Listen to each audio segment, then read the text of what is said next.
Education should not be reserved just for certain students. So I turn over to, I invite now Dr. Glenford Duffus to start off the discussion. Thank you.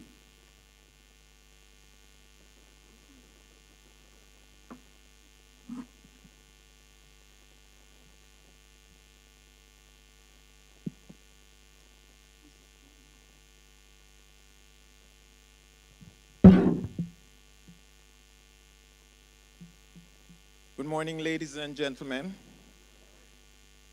Because of our time limit, I'm just going to declare that all protocols have been observed. And I am going to try my best to go very quickly through these points that I intend to contribute to this discourse, and then leave the time at the end for any questions you may have. The speakers this morning set the contextual framework that seemed to shape my presentation today. Because even though we embrace the oneness in our Jamaican diaspora, African diaspora, we also have to recognize that there is heterogeneity in the diaspora that characterize and shape our various identities. And so I have come to recognize that there are sociological, psychological, economical variables that shape the identities of the students within our classrooms. And we also recognize that any one or two or any combination of these variables can have either powerful impact on educational outcomes, or positive or negative. And so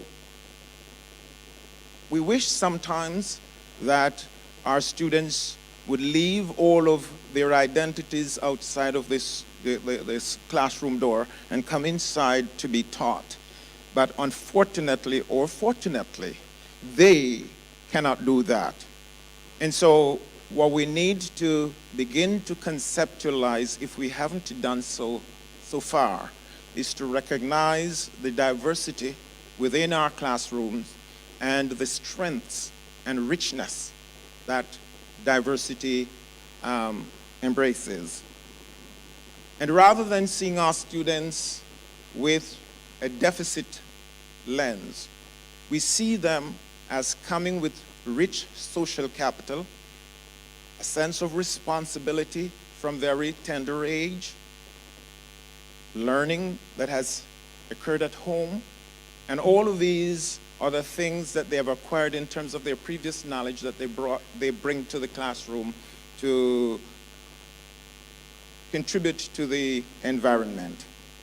And so, based on my 40-odd years of experience, and I don't want you to begin to count on your toes and fingers to figure out how old I am. I got into education when I was just 17 years old. That was my first teaching responsibility in one of our schools in rural Jamaica called Coffee Peace. And I later taught at many schools, and I saw somebody yesterday from Trenchtown where I did my practicum, 4 weeks of it many years ago, and became principal of Cumberland All Age in Clarendon, and had that job for 9 years. So I've had my experience rooted in the Jamaican experience and schooling, and I've migrated to Canada and have served the Toronto District School Board for 29 years through a number of different opportunities. And based on my own observation, my reading, my research, have come to recognize this as the premise on which I base my conversations with us today. And I'm going to ask the people at the back there to go to the next slide, which says, all children can learn and achieve success. And later on, I want to provoke your thought about the difference between achievement and learning. But our classrooms today may be when I went to school, it existed, but I didn't realize that there is a lot of diversity in our one classroom.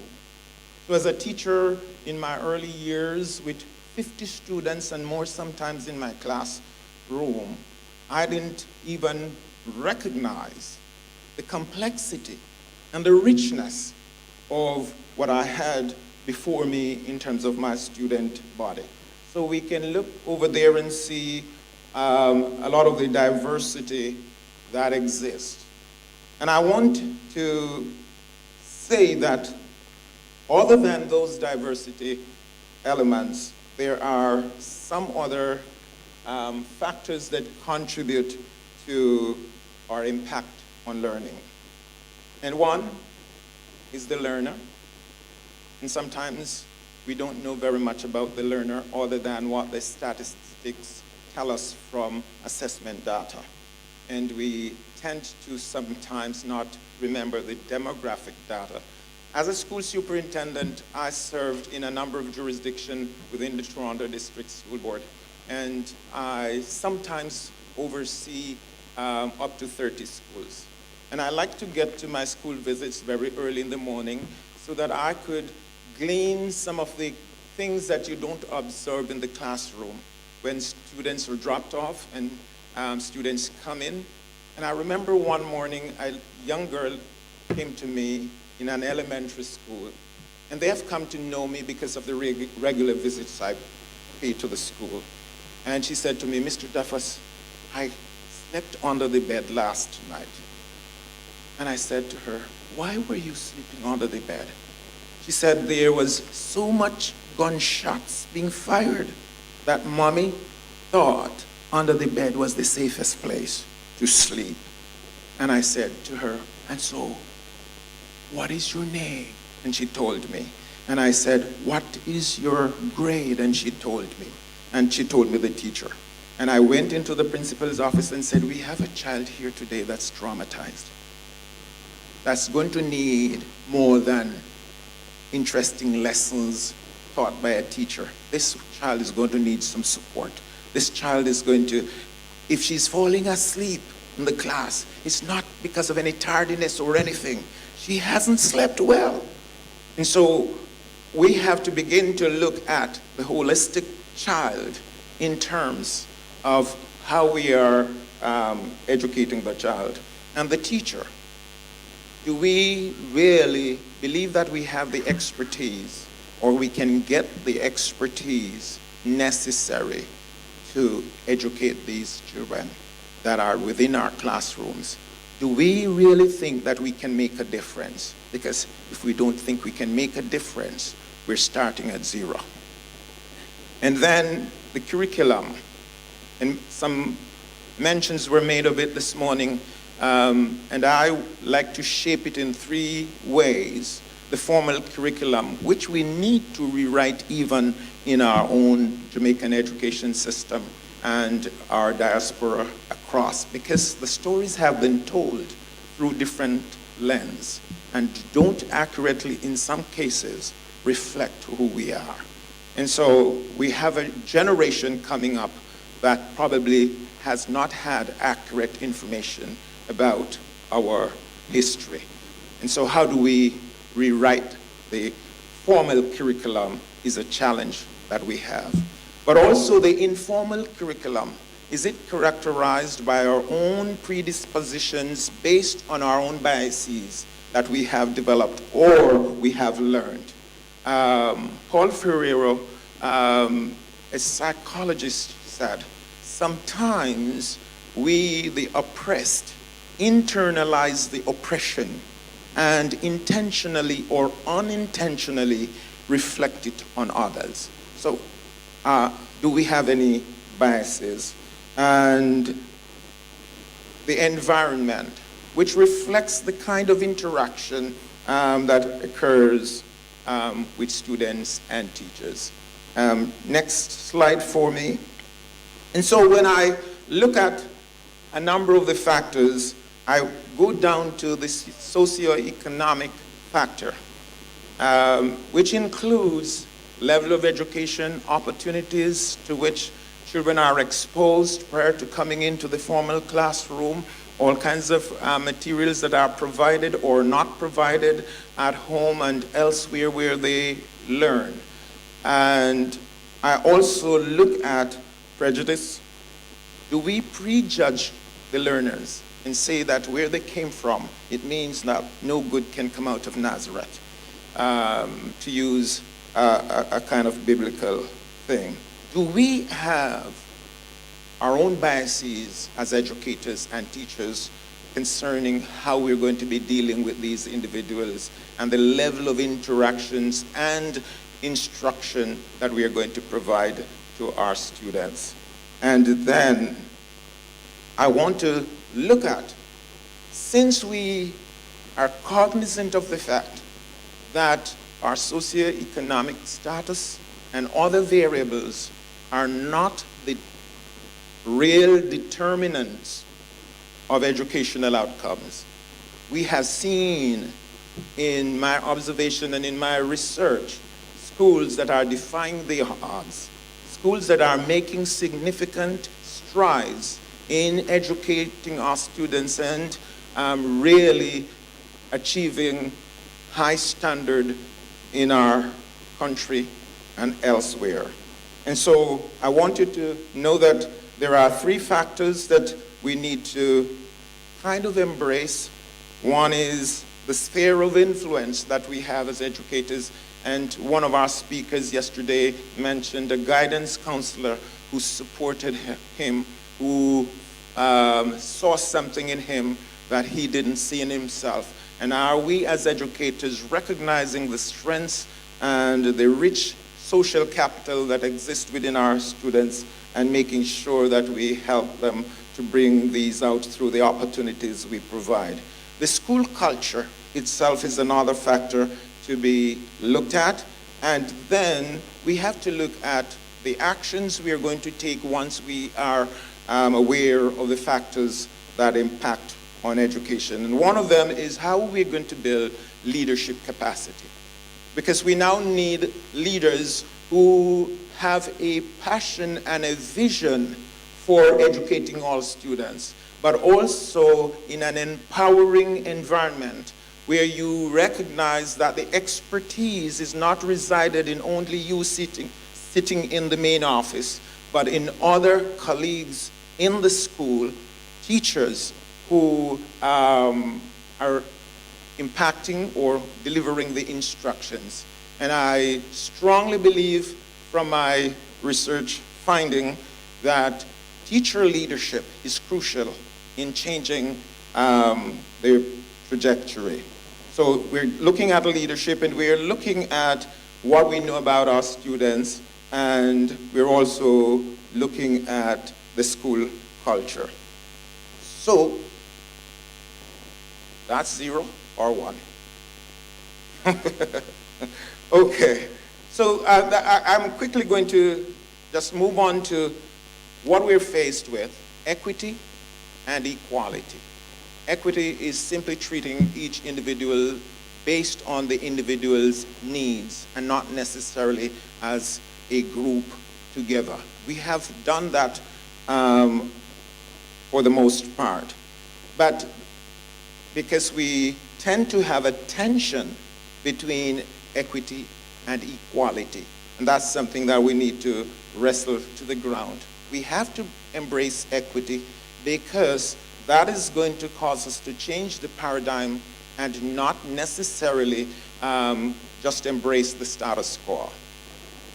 So, the way forward, knowing your students, a change in the curriculum, and a change in the pedagogy. And I have, on my next slide, probably pointed out a few things. Differentiation. Differentiation in terms of context. Differentiation in terms of content without making it so watered down that nobody can benefit from it. Product, in terms of how we assess what students learn.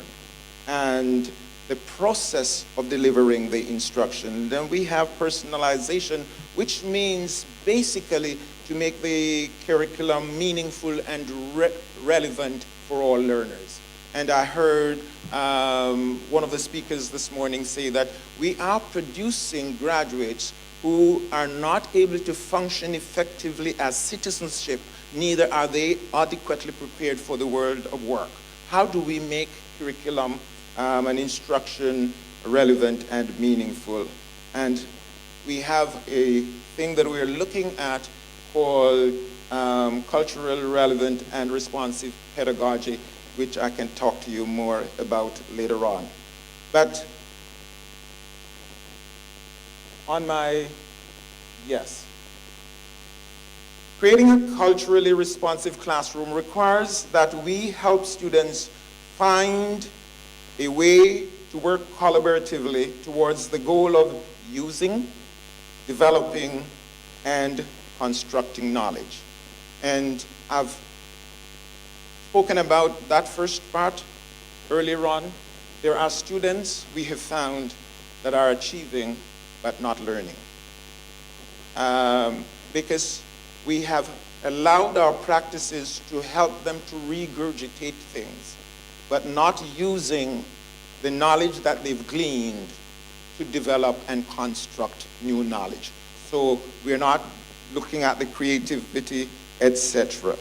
And so if we are going to do that and do it well, we start at the point of transforming teaching and learning. And teaching and learning is transformed through a practice that I have embraced over my 29 years in Toronto called professional learning communities. And there we have some focused discussion. We look at some gaps in our own expertise and learning as teachers and educators, and we assiduously work hard to fill those gaps so that we can better educate our students. Ladies and gentlemen, we're looking at a transformation within our education system if we are going to, in the next few years, speak with pride of our accomplishments. I want to say that you will have pushbacks, but as educators, you have to discomfort some people in order to effect real change. Thank you so much.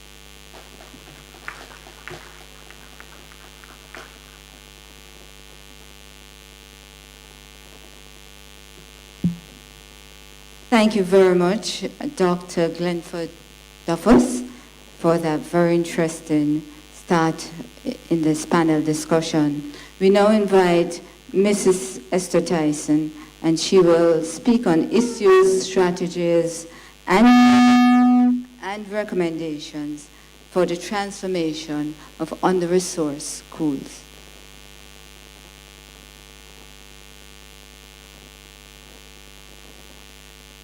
You can get it really you want it. If you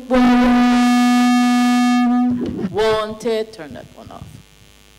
But you must try, try and try, try and try, and you'll succeed at last. Yes, indeed.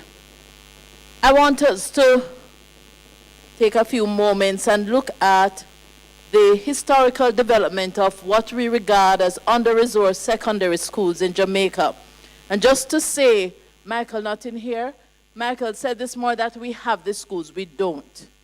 We have 45 of the 152 secondary schools in Jamaica. That belongs to church and trust schools. All the others were started by the government. And I'm just going to be using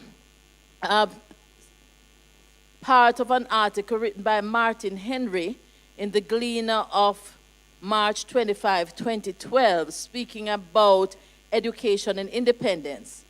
And it says the Common Entrance Examination was introduced in 1958, which offered an unprecedented, note that word, 2,000 free places in high schools each year.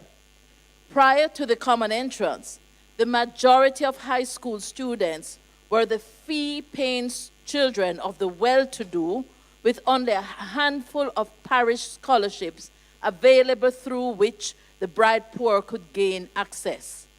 The common entrance was an entrance examination, pure and simple, offered merit-based scholarships to a far larger number of children.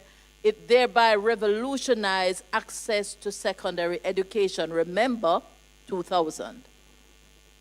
The government of the 1960s vigorously set about expanding access to secondary education, but in hindsight, they went about it the wrong way. Armed with World Bank money, 50 junior secondary schools were built by labor. Now remember that term, junior secondary schools. The junior secondary schools took tens of thousands of students to grade 9, that is age 15, and left them high and dry. The secondary school certificate, which they would sit, was a ticket to nowhere, and it did not articulate with further education or work. Understand that? Those schools over the next few decades were progressively upgraded to new secondary schools, so they moved from being called junior secondary schools to new secondary schools, and the students were to go up to grade 11. I want to say without much additional resources given to those schools that were junior secondary schools.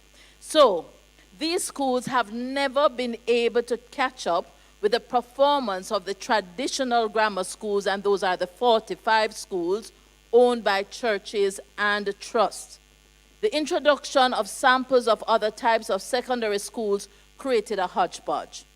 In the publication Jamaica Society and High School in 1990, well-known Professor Errol Miller writes, in the 1980s, a plethora of secondary school types exist in the Jamaican educational system: traditional high schools, technical high schools, comprehensive high schools, agricultural secondary schools, new secondary schools, and vocational secondary schools.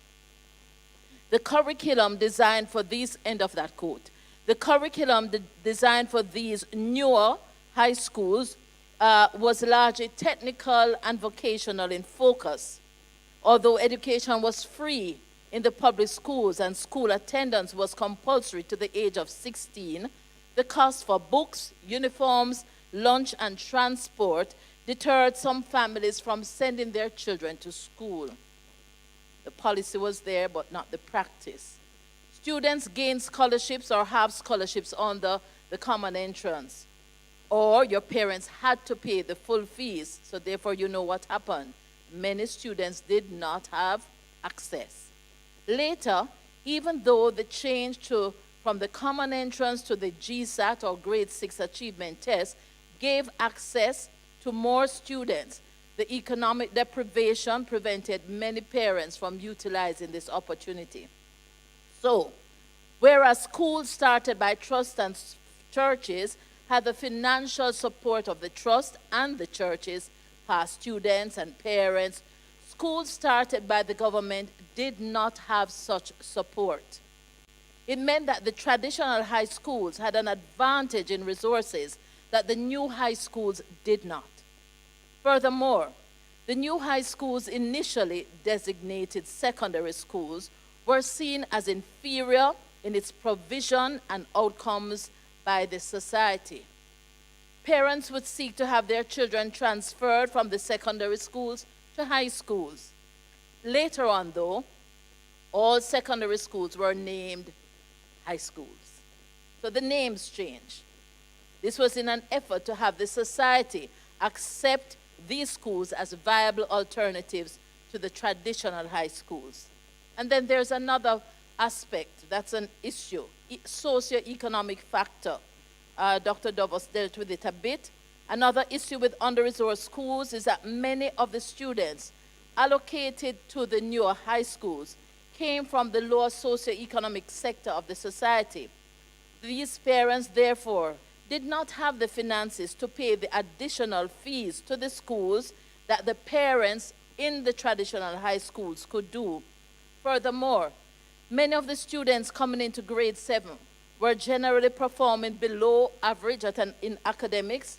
In addition, many students did not come from an environment that valued education, nor did they get the support needed to improve their academic performance. Attendant to this is the students' exposure to abuse from the homes and the community. There is physical, emotional, verbal, and sexual abuse. Many of these children, therefore, need psychosocial and cognitive development support in order to be successful at the high school level. There's an excerpt that I want to share with you that was done a research by, and it is named COAV, Corner and Area Gangs of Inner City School, and it was done by ISA and YANSA. It says, in interviews and group discussions, adolescents and youths involved in organized armed violence, community members and leaders listed the following causes. Could I have that list? Is it up? Good. And it said, 1, lack of money and employment opportunities, few educational opportunities, idleness, lack of community support and counseling, attraction of gangster lifestyle, influence of popular culture glorifying violence, the need to prove one's manhood, peer influence and pressure, the desire to make one's mark as a bad man. Can we go on? So that is it. That is the influence. And so many of our young people, especially our young men, become involved in gangs because it helps them to have a sense of identity. The fatherlessness in our nation has given rise to this lack of identity. There was a gang called the Fatherless Crew. So understand these are the issues that we are dealing with in Jamaica, and we cannot separate the home situation from the school situation. So, presently, the government is providing more money to all schools. Recently, they have decided to give $19,000 for each child in school, although that is not the economic cost of educating each child. But it is more money than many of the newer high schools would have gotten from the parents. Do you understand that? On the other hand, the traditional high schools, they get that money, and they can also ask their parents for additional money to do programs such as development in personal development. They can do their sports and a number of other enrichment programs that the newer high schools can't do. So, also, the government has put in place what is called the PATH program. That is Program of Advancement Through Health and Education. And this grant provides lunches for students. But in many schools, it is only provision for 2 days. It's not enough. And there are schools that will do fundraising to help to provide lunch for the other days, but not everybody can. And there are schools, and Ms. Gaynor can tell you, that there are schools, I have been in schools where 80% of the students are on PATH. Understand that. And the principals will tell me that the attendance is better on the day when they are given their PATH lunches. That's our reality. Strategies and recommendations. How much time I have left? What? All right, let's go. Okay, so first of all, how do we change the situation? Change the cultural perception of new high schools, because there are some of them that are doing well. Not many, but some. So change that through promotion of positive outcomes in the schools. A mindset change is needed, not just finances. 2, teach the Jamaican population about the importance of education through use of various art forms, music, drama, poetry, etc., using television, radio, sound systems. Our culture has been impacted negatively through these media. Use it to reverse the impact. 3, work with the community leaders to get agreement on the objectives and goals of the schools. So, for instance, I was involved in a project called I Lead with Jamaica National Foundation, where we worked with the leaders of 10 schools in St. Mary, St. Thomas, and Portland. And what we did was to have everybody engaged in that. And therefore, you have a better buy-in from the parents if they know what is happening. Engage the community and the parents in street corner meetings. They are not coming to the schools. We have this idea, have PTA. They're not coming. They don't have the clothes. They don't have bus fare. And I say to teachers, go to the corner, find out where they meet, sit down and talk to them. We have to think differently because our situation is different. Engage all stakeholders in behavior reform. And there is a program called the Positive Behavior Intervention System, which works in a number of our schools in Jamaica. And you can read up on that online. Get leaders in the schools who are visionary, bold, courageous, and passionate about education to bring change to the children and communities. Doing the NSEL training is not enough. We need to have each leader do a psychosocial evaluation to understand if they have the mettle to lead the schools the way they need to. Have social workers, psychologists, along with guidance counselors in the schools to address the inherent issues that the students have. Train teachers in a growth mindset, in believing the possibility of change in each child, because many of our teachers come with their prejudice. Oh, you come from that community. Oh, no good now, come out of that. Your mother are this. No, and it happens.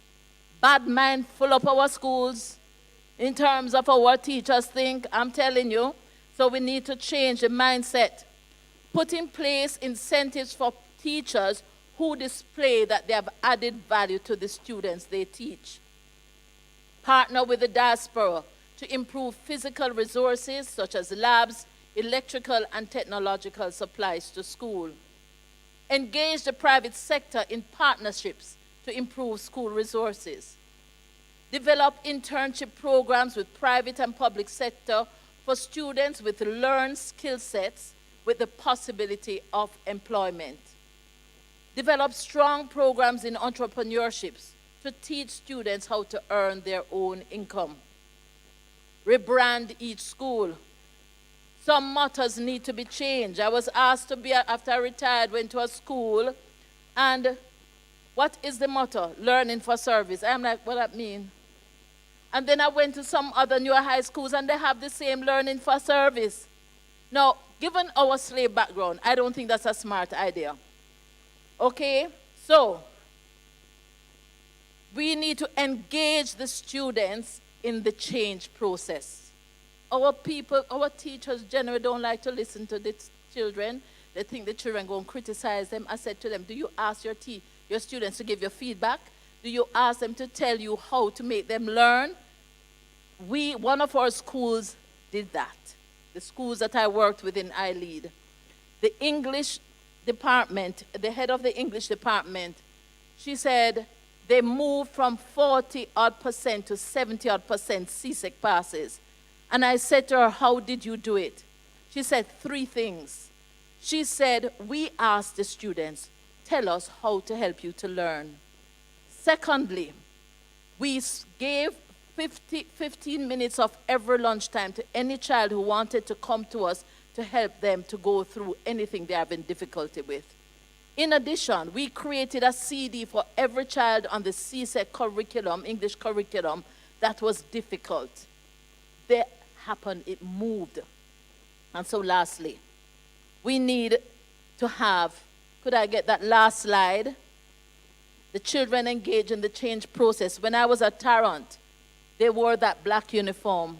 I did a focus group with the students. I asked them 7 questions. Tell me what you like best about your school. What don't you like? And I went through. And I got the feedback and I analyzed it. And one of the things that right across, they hated their uniform. The people on the streets called them funeral workers. And so I spoke to the teachers, and the home ec teacher said, Mrs. Tyson, we have the pattern for the uniform that has the school colors sitting there. I said, bring it to me. We changed the uniform. I was only there for a year, so in the last term, we said, okay, let us model the new uniform. You should have heard those students, the uproar when they saw the uniform. And I told them, I'm coming down at the first day of September just to see you. So I said to them, you can transition. Those who are new can have the new uniform. Those of you who have the old uniform, you can wear those. And then when your parents have money, they can buy. When I went down there September morning, probably one child. I am like, where are the other uniforms?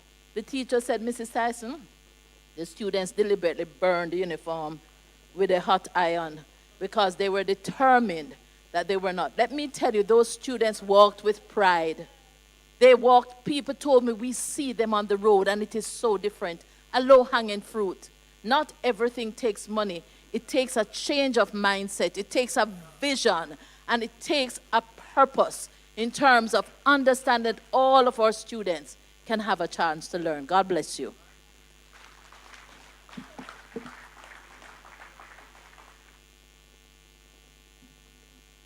Thank you, Mrs. Tyson, for that very insightful discussion on the Jamaican situation. And they're both saying, Dr.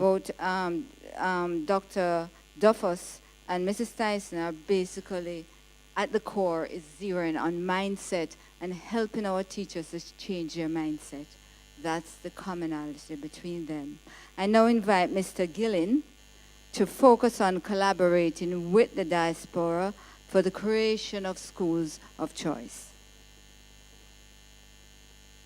Not start the time yet. Just hold on 1 minute.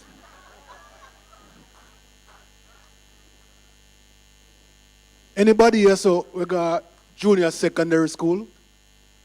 1, 2, 3. All right. Oh, I did too. And me feel your passion, girl. I felt so good. I just wrote an article when the PEP came out in September, and it mirrored what you just said. Me love it, bad, bad, bad. When you start it now. Me, stand up. Uja. Leslie and Samuel, could you stand up, please? And Pastor Thomas and your wife and your dad, stand up. There's a reason why I'm asking. This lady is the lady who should have received the award yesterday. She has done wonderfully in the arena. Thank you, Leslie Ann. And I had been in the diaspora trying to reach out to pastors, and Uncle One respond, and is the one in the middle, the tall one, Apostle O'Neill Thomas, and him bring his wife and his father together to hear. But it's not for not working, because I reach out to about 12 pastors and them no come. All right? Good evening, or good morning, ladies and gentlemen. Afternoon now? Lord of mercy. I'm not going to try to tell you what diaspora means and all of that. You get all of that already, right?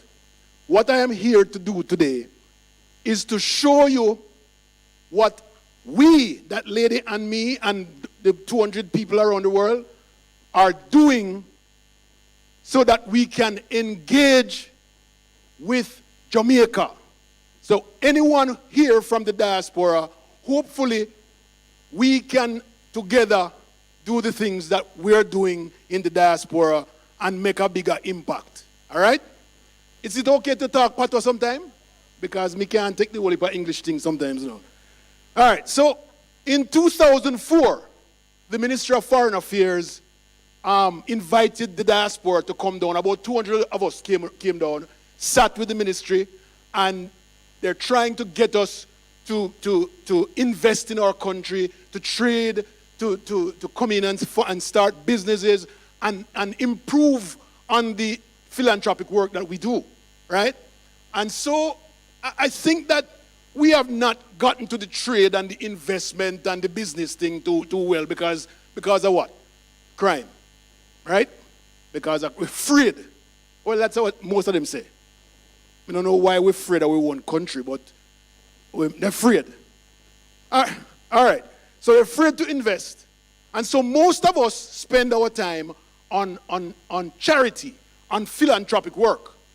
And what happened is, because so much of us, the America and the England, and we think that we know what's best for Jamaica, right? We know what's best for Jamaica. We pack up whole heap of equipment we want hospital dump out and then carry it come to Jamaica, then throw it down here. And then all of a sudden Jamaica can't use it. The equipment no work and all of them things there, right? But then, listen, it's not just about the diaspora. Because uno at Jamaica too. Uno, because we the American, the good ones, then we want to come down here, come to. Uno draw all of we in the same pattern. Uno say, uno go on like uno too good. Uno, me lock the door upon uno. Because I've been to a school where my organization spoke to the school before. We went there, and when we went to the school with all of these computers and everything, brand new everything, the principal was not there that day, and the teachers then locked way out. So we never know which part to put the computer in, we'll leave them with somebody. Right?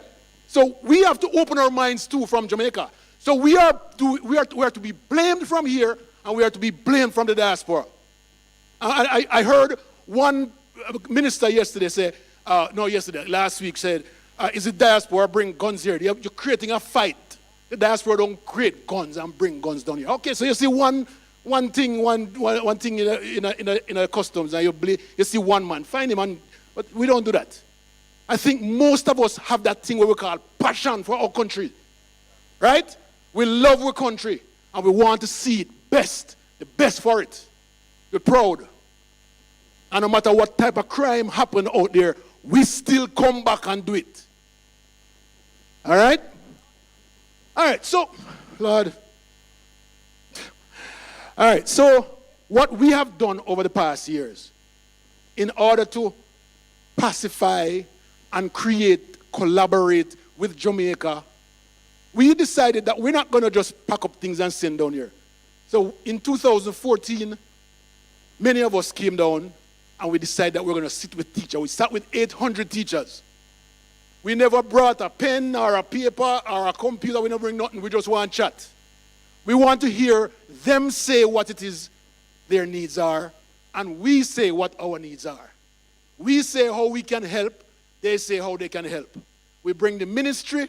We bring the JTA, Early Childhood Commission, the parents. We bring a lot of parents, students, the JGCE, Jamaica, something about JAGCE, the social worker in a guidance counselors, thank you. Bring all of them together. And we sat down for 4 days. And when we were done, we had a 90-page needs assessment. Right?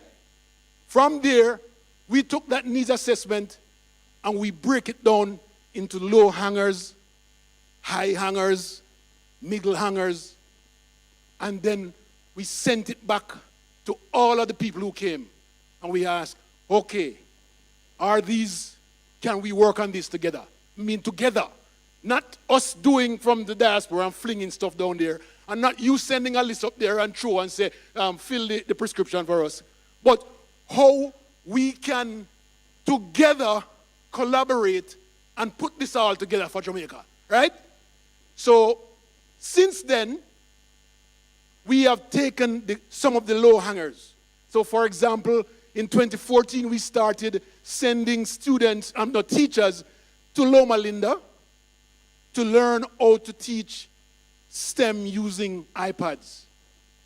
We sent 5 per year, 25, and then in the 3rd year, we had Loma Linda come to Jamaica and teach 100 teachers. So we have 325 alumni from that program right now, and they are going around Jamaica and teaching. And in 2015, because of what we're doing, the USAID said, hey, we have some money for you. The last set of money. We have $250,000 US dollars for you.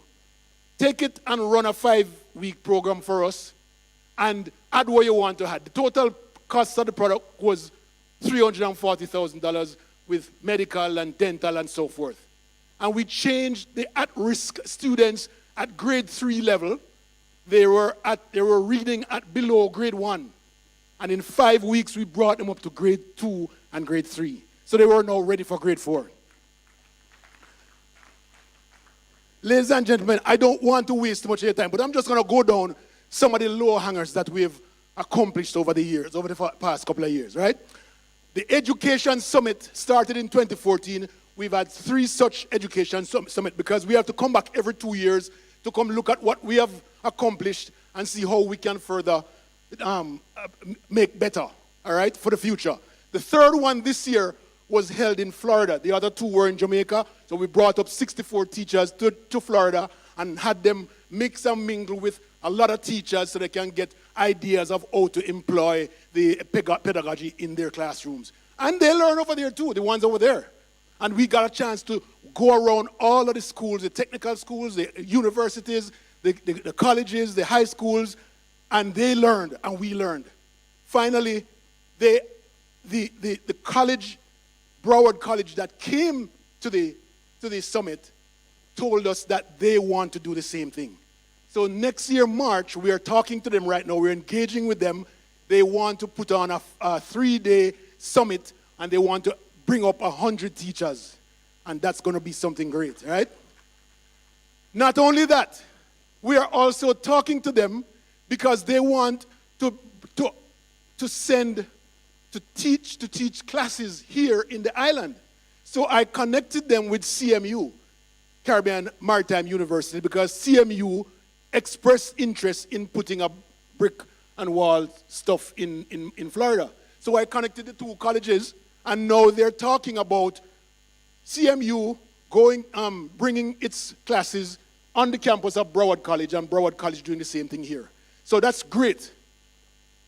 And the third thing, we got a lot from Broward College just by engaging and collaborating with them, right? The third thing, for a fee, they want to, because, teachers are discovered after them leave high school. After you leave high school and you know nothing to do, you got a teacher's college, right? Well, I saw it did happen in my days. So what we're doing right now is we're talking to Broward College to offer a 2-year associate degree to 4th and 5th formers in high school here. And at the end of those 2 years, as long as they have four subject or 5 subject, at the end of those 2 years, then they are given an opportunity to go on the campus in Florida to complete a bachelor's in education. That's the third option from the one institution. So we are happy. I saw your 2 minutes. Thank you very much. We are super happy about the kind of stuff that we're doing. And I want to challenge you. I was talking to the mayor of Miramar just last weekend. And he said to me, Leo, I know that you do a lot of work in education. My school, the Alumni Association, in the last 5 years, has brought in $100 billion.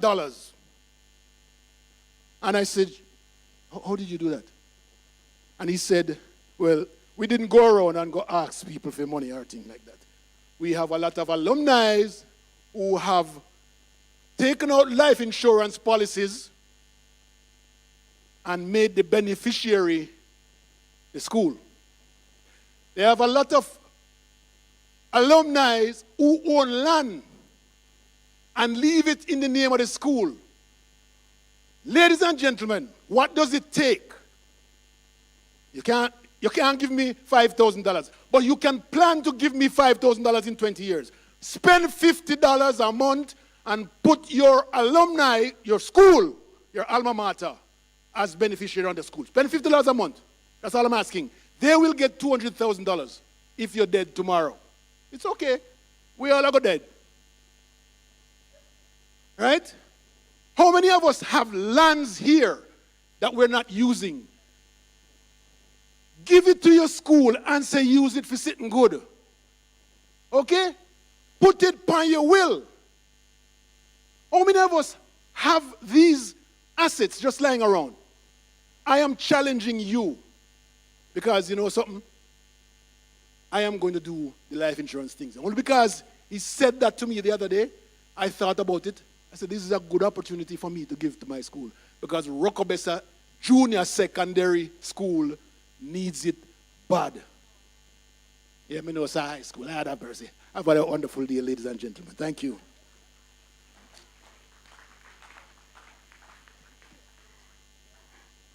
Well, thanks, Mr. Gillian. I think we at the University of the West Indies need to collaborate with you also in getting funds to start increasing training among our people. So I will definitely be talking to you after. Thank you very much. I'd like to invite now Mrs. Vernica Gaynor.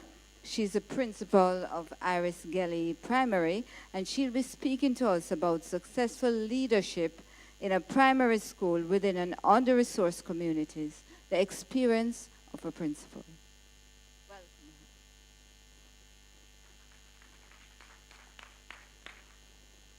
Thank you, Madam. Good afternoon, ladies and gentlemen. I am the third mother of Iris Gelly Primary. Iris Gelly is my baby, our baby, third mother. Many people wonder, where is Iris Gelly? Where is this under-resourced school, under-resourced community? Yes, I hear somebody say Trenchtown. Iris Gelly, for those persons who travel to Portmore or from Portmore, is on that road, off Linders Road, that Greenwich Road that you use as a slip road. Right at that large metal tank, Iris Gelly is in that vicinity. So we're between Maxfield Avenue and Linders Road. All right. Iris Gelly began in 1977, and the children are drawn from Trenchtown, Jonestown, Craigtown, Maxfield Avenue, Lower Linders Road. And today, we have children from Portmore, Spanish Town, Uptown, and we have earned the name from the press as the Ghetto Prep.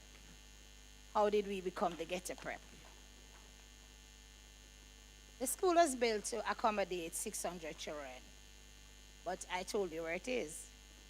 So we had a problem getting even 200 children.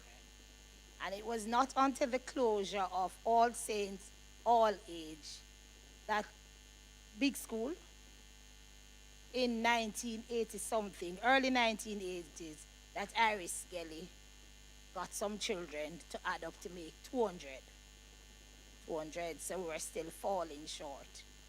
Today, Iris Gelly has 1,071 students. We are a grade 4 school, hoping to become a grade 5 shortly. We have 6 grades, a primary school. We have 4 grades, which have 4 streams. The other 2 grades have 5 streams. And had we accommodation, we could have put in more children, but the ministry is saying 25 to 1. Many of my classes are still at 47 to 1 and 45 to 1. How did we get there? The average teacher at Iris Gelly will tell you that we are an under-resourced school in an under-resourced community. We have a computer lab without working computers. We have overcrowded classrooms, as I said before, and for about 4 months of the year, we have no water in our pipes. We have no qualified teacher for the aesthetic subjects, those that you want the children to learn to be nice and to socially adjustable. And we have limited audiovisual material. At first glance, we are a school destined for failure. We were in an apathetic state. Members, we're located in a community where education is not the priority. Despite the efforts of our former Member of Parliament, Dr. Omar Davis, to preach that education was the priority, it was never a priority to the people there. How could education be given first place in households in Arnett Gardens, which are headed by single mothers who are struggling to survive? How can education be first place there? Our parents are vendors, hairdressers, domestic helpers, and party promoters. It is community like Arnett Gardens which got the name or coined the phrase support for support. Let me tell you where that came from. Support for support, meaning that support is reciprocated at your party if you come to mine. So you have the round robin, yes, which is the new Ponzi scheme. Yes, sir, I realize you're familiar with this thing. Yes, the round robin. So you come and you buy out my party, and next month it's your party, and I get a group of followers, I will buy out the bar, so we survive. Another way is, as the gentleman spoke earlier, the money transfers. Lord, those lines are filled. If you go to Crossroads and downtown, anywhere there are money transfers. People from our community going there. We have no support from Past Student Association because many of our students do not carry on their education. So they don't have what we call big jobs to support us. I thank God for one young lady as we talk about the diaspora. She has been in Canada, and I taught her in grade 6.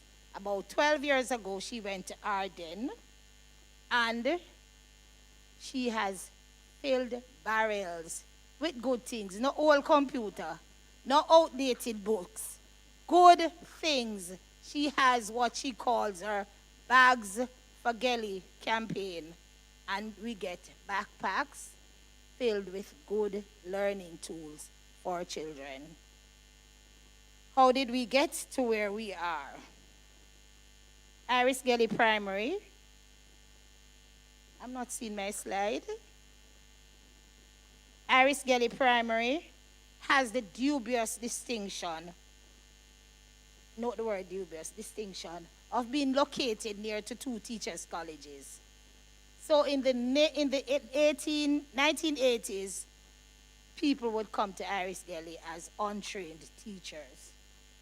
When in those days when you could get pre-trained teacher, we had to employ many pre-trained, because researchers will tell you that inner city schools in under-resourced areas have difficulties attracting high-scale professionals. So what happened? We got the teachers who didn't qualify for colleges or couldn't afford colleges, so they came, taught at Iris Gelly, and then went to evening college at Jamaican and at Shortwood. And we thought we were doing them a service. What came out of that is that we had our own cadre of teachers who went to teachers' college, got trained, come back and stay. And so we have a very good core of teachers. Our staff turnover is minimal. It has to be retirement. We have not had any deaths, thank God. It has to be retirement or the odd case of migration. And not migration to get foreign jobs, just migration. So we have our own cadre of teachers. How did Iris Gelly become this successful school? This school that in 2014 got the GSAT award for having the top boy in the island at GSAT.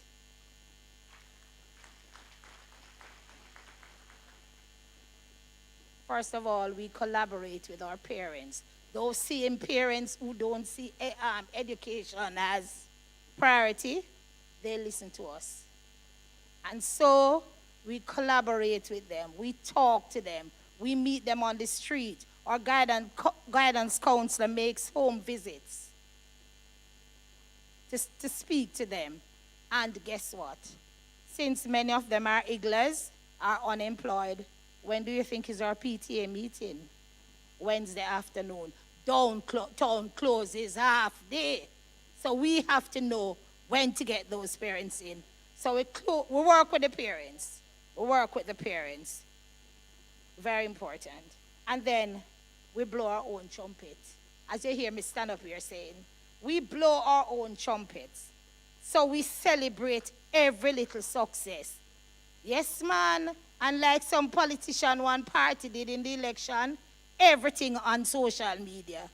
So we win a debate match, it blow up on social media. Everything. And he's the principal, you know. The principal puts every success, every little iota on social media. So everybody know when we win school challenge or when we win the netball match at the stadium and all of that. Then we work to improve discipline. And as a gentleman said, can I speak a little patois? This one catch me. This one catch me. We said absolutely no fighting at school. No fight. So you know where the fight takes place? Thank you. No fighting in school. It's not allowed. Is that 2 minutes? No fighting in school. It's not allowed. So you come to school. We have a very quiet school, but quiet learning environment. Whenever a class is noisy, my former principal, removed, the first principal used to say she knows constructive noise. We know constructive noise at Iris Gelly. So learning, although it might be fun and cooperative, the noise is constructive.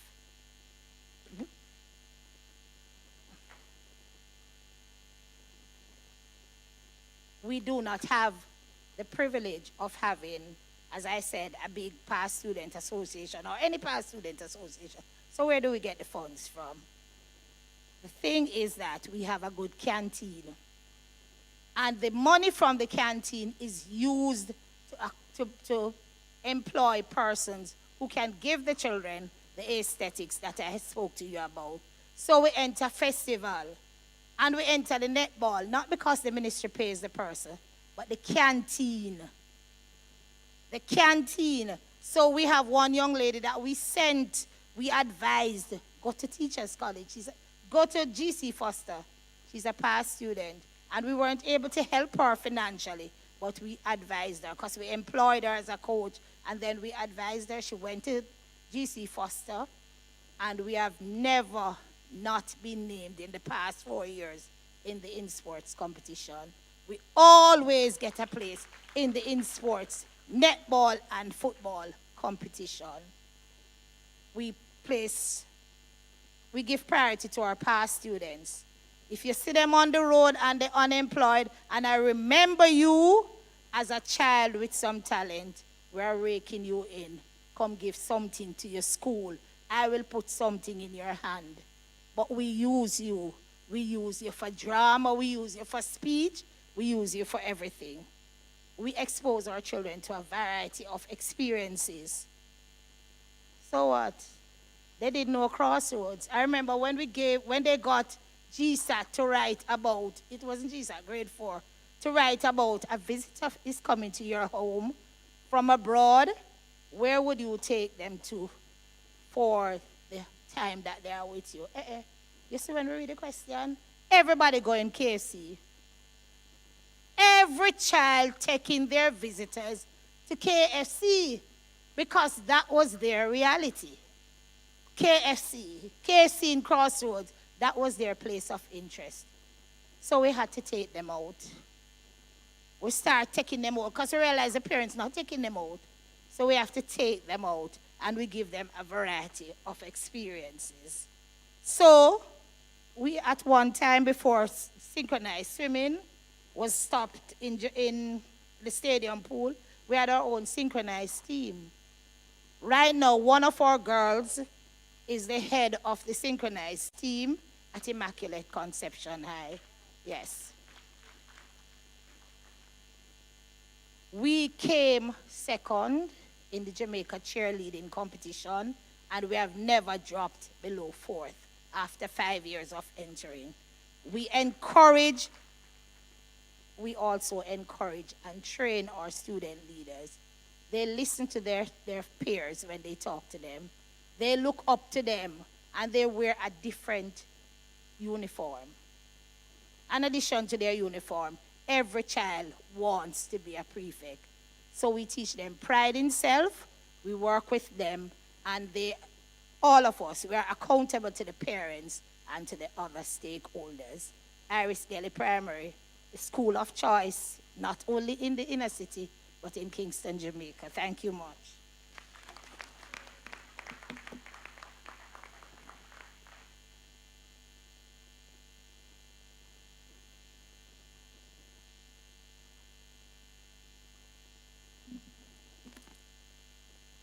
Okay, thank you, Mrs. Veronica Gaynor.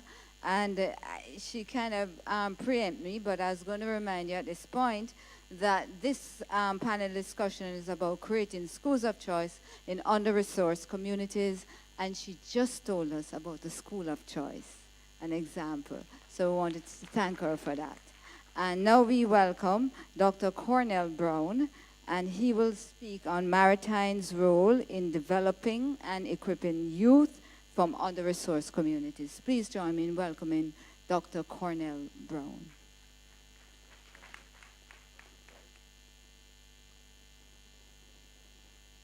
Good afternoon, everybody. Okay, good.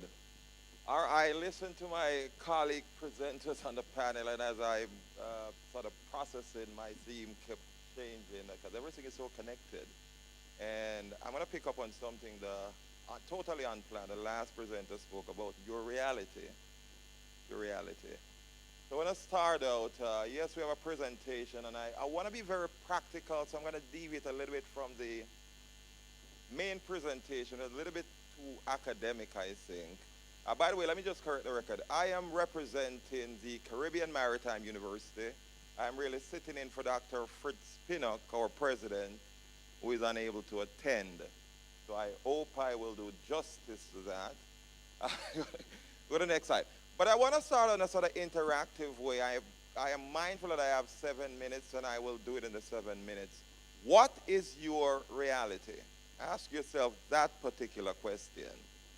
Because in talking about how maritime, how CMU attends to transformation, important to that overall construct is focusing on what is the reality of the particular student that we're targeting.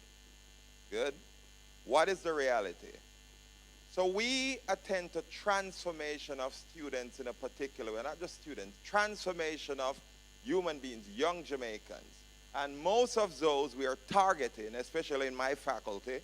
I am the Associate Vice President for the Faculty of Advanced Skills Professional Development. We are not a traditional faculty. We don't offer bachelor's and master's degree. We primarily go into communities and we attend to interventions. So we intervene, and when people ask me all the time, I would say, well, the same way if there's a problem in a particular community and the police have to intervene, so the government will send in law enforcement, but there are situations in communities that law enforcement cannot deal with. So educators need to intervene.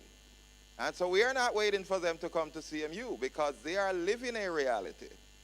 And in living that reality, now I ask you, what is your reality? Because whatever your reality is, it has been cemented over time. That is who you are. You see nothing wrong with it. You know what strange means? Inconsistent with your reality. So when you see youngsters bleaching, when you see youngsters involved in a culture of crime and violence, it might be a little bit frightening, but when you study transformation with respect to the theoretical construct of transformation, it says, do not be frightened. Whatever you see that individual doing, it is that individual's reality. And so while from the outside you're looking on and you're finding it strange, I am just concerned about how to do it better. So the frightening thing in all of that is, what if some of the negative situations that we're faced with in Jamaica, that we have to be now occupying, having the police and the military pretty much occupying communities, what if the behavioral patterns that have really driven government to intervene in that way, what if those patterns of behavior are really representative of some people's reality? So you're sending in law enforcement to change something about me, which I see nothing wrong with. And there's a little bit of danger in that, as I tell some of the people who are in government, directing government policy.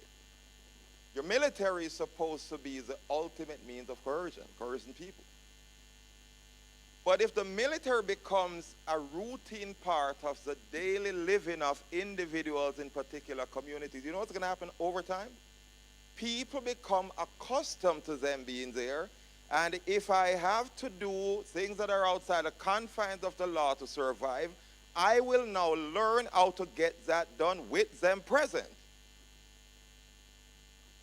And then when they are so accustomed, no longer fearful of your military, what next? What next? Because those are the people you call in when things have gone really bad. Good?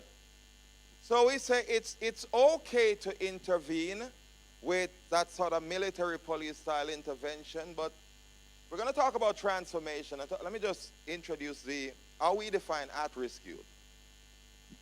People who are exhibiting behavioral patterns that we consider to be outside the mainstream. Dangerous to self, dangerous to community. But again, I want you to keep in the back of your mind that for the individual, carrying out those activities, it might just be the same way you wake up and take a shower. Normalized behavior for that individual. Good? CMU's approach to this sort of transformation, yes, we visit with the theoretical concept, but we make it very practical. What we learn from theory is what I have projected. Behavioral patterns that you observe with respect to self, with respect to any individual, is just symptomatic of something. The way I behave, what you observe, take for example, if you observe that I am bleaching, that's a popular one. If you observe that I am bleaching, that's a behavioral trait. What underpins that behavior? It has root causes. And then we visit with psychology, and they tell us that the psychological schemas are really responsible for the outward behavior that you can observe in any individual. So you ask them why they're bleaching. I believe I am more accepted when I am light-skinned. So what is driving the behavior? A belief. So transformation simply says, if you want to change the behavior, go to the root cause. So you realize that if I no longer believe that I am only accepted when I am light-skinned and I won't. Yes. If the root cause is changed, then the behavior cannot sustain itself. But as long as the root causes are intact, the behavior will be there. Now, transformation is the alternative to conforming. I'll just tell you quick and simple. Sending in the police force and the military into any communities just to get people to conform. Good? When you are conforming, you are really suppressing your usual behavior because you're fearful of consequences. Good? If you're not fearful of the consequences, then why do you stop at the start? Why do you stop when the light turns red? You're mindful of that? Good. But if you were aware that all they would do is say, if you run the light, you're a bad person. There was nothing else. Probably some people would not stop. Good? So you conform because you're fearful of the consequences. But I teach transformation and critical thinking as part of my overall practice. And one of the examples I use, if getting people to conform is your way of bringing about change, note this. The ultimate punishment there is for anyone who would have committed a crime is the death penalty. Isn't that the case? Huh? Do people sign up for that every day? No, answer the question. Do people sign up for that every day? Do people qualify for that punishment every day? That is to say that there are human beings who have gotten there mentally where they are not fearful of the ultimate in punishment. Good. So therefore, it tells us that conforming that model where you impose consequences as a means of deterring negative behavior is not foolproof. So what does transformation say? Go to the next slide. Keep it right there.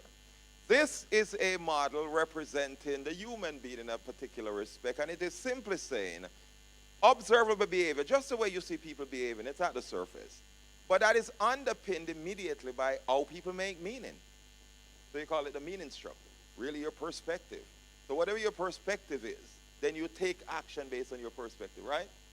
What informs your perspective? Beliefs, values, assumptions, convictions. Go to the next one.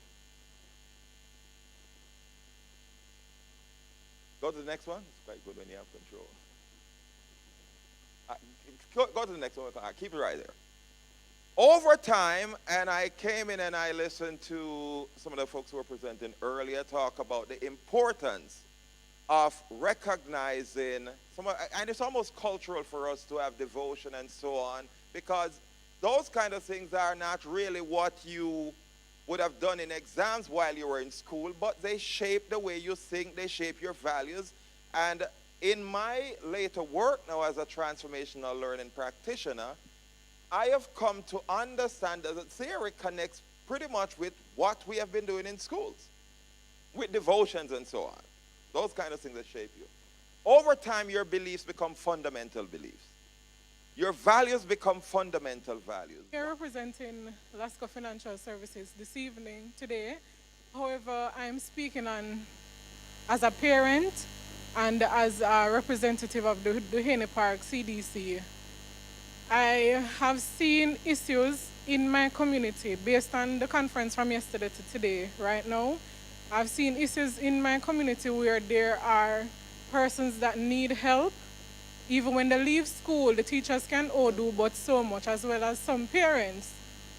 As a community, I think communities need to come together and do their part as well. In my community, we started a program called the Homework Program. We assist persons because of parents who work, come home late. Most times the assignments that they get from schools are projects or things that they would have to do with parents. You have some parents that aren't educated enough to help their children with their assignments. My community needs help. I know most communities need help if they want to help children in their communities as well. We have to be sourcing facilities.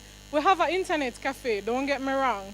We use the internet cafe and the community center whenever we get the chance to get those students, and we assist them with their assignments. Most of the assignments are printing. They don't have computers, some of them at home, to print their homework.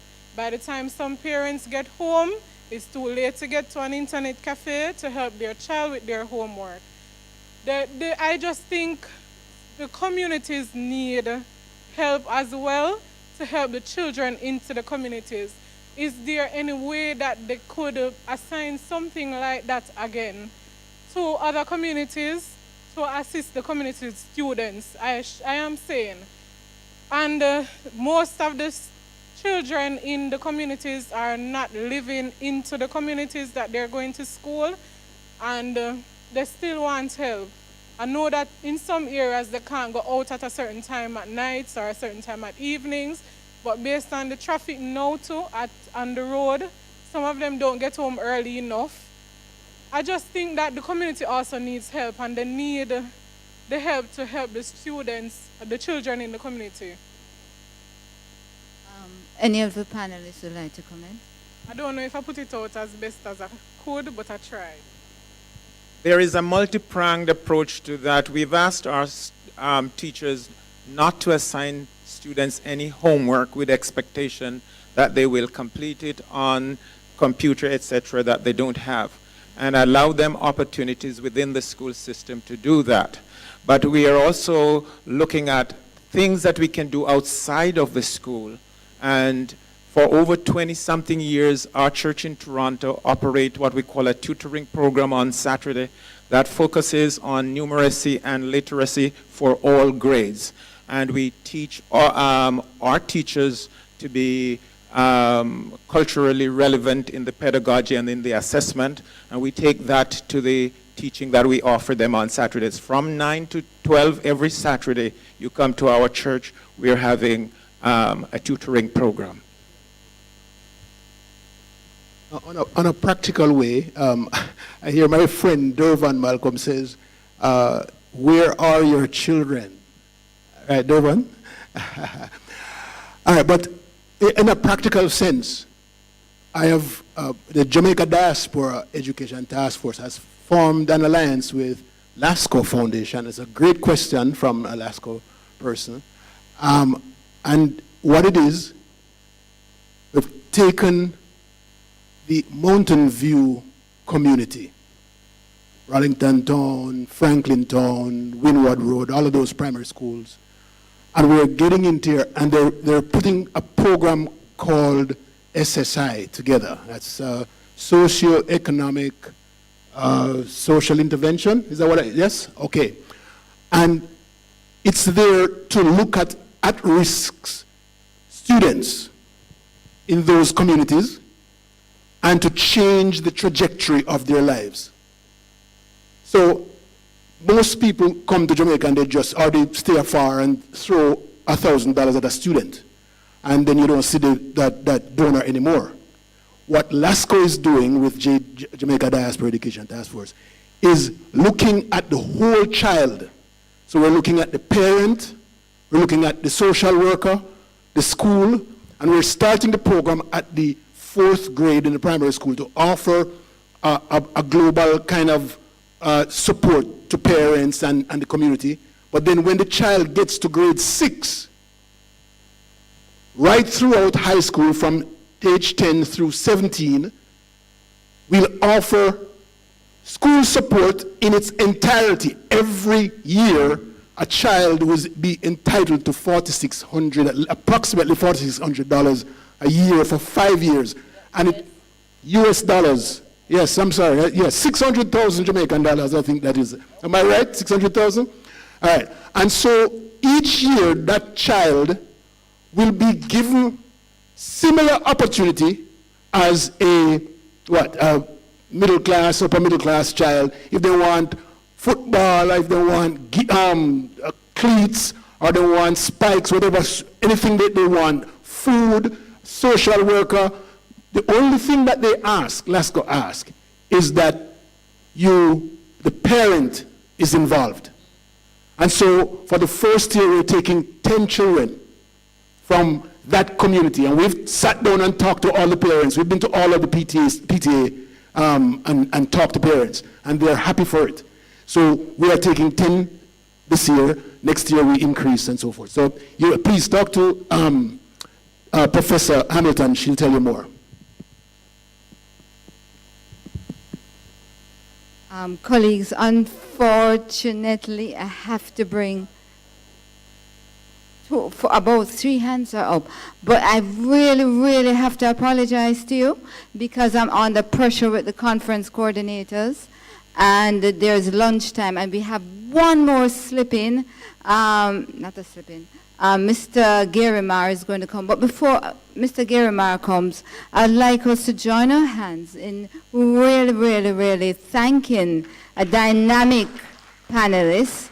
And I know this conversation is so important. Thank you very, very much. You really make it worth the while. Thank you.